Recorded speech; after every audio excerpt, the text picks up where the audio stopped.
Erokamano Sharon. Oponi mina na pachi kotende koda KUPPET dwaro mar KUPPET mar chungo ng'anyo margi odiochieng' manyoro.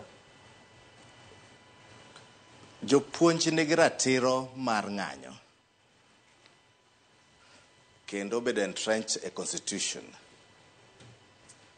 It's a civil movement mane wa fight kane wadwaro new constitution. But KUPPET gi KNUT bende tugo gi jokenya a ping pong business. The last time kane gin a strike,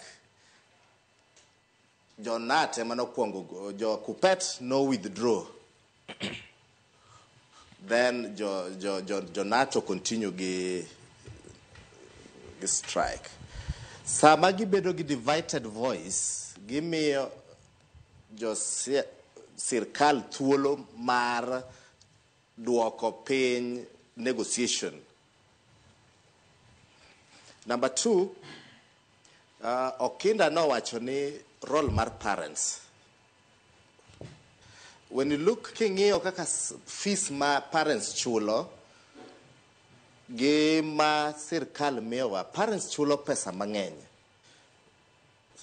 And therefore, representation and voices mar jo parents nyaka kete table sama jo KNUT gi jo KUPPET dwa dhi strike.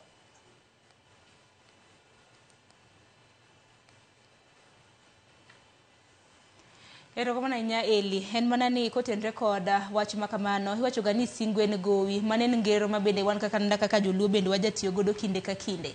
Kwang'iyo kata mana ng'anyo mabende osebedo kakadho, wach nitiere ga mana kotenre kod ogirimiti, obed mag jopuonje, obed mago mag lakteche. Notere, nyalo pana mana paro ogirimiti mabende lakteche gi piny wacho nodonje. Ahinya nyaka kotenre kod dwaro margi mar chungo ng'anyo. Niwinjo kanyo ka Davji Atela bende nosewacho bende ni rom kanyo chieng' tarik 5 mano mar dwe mar 9 mabende koro wantiere ni nyakwarom Gajwang'. Lakteche bende counties mamoko bro bedo ka ng'anyo nikech singo magi mabende gilose pok ochopo. Dibeni wanyalo chako wana wach maket kod mano ne lakteche kata mana ne jopuonje pacho kae. Kaluwore gi gomenda mar sirkal and ne waneno political dispensation, gir Gen Z ni no psych movement. No ken mana Gen Z kende kata civil liberties besa no se wuok kabiro. Ki ng'iyo the history mar strike in Kenya, gitimre mang'eny the first 2 years of the new election. Mano nyiso nang'o? Number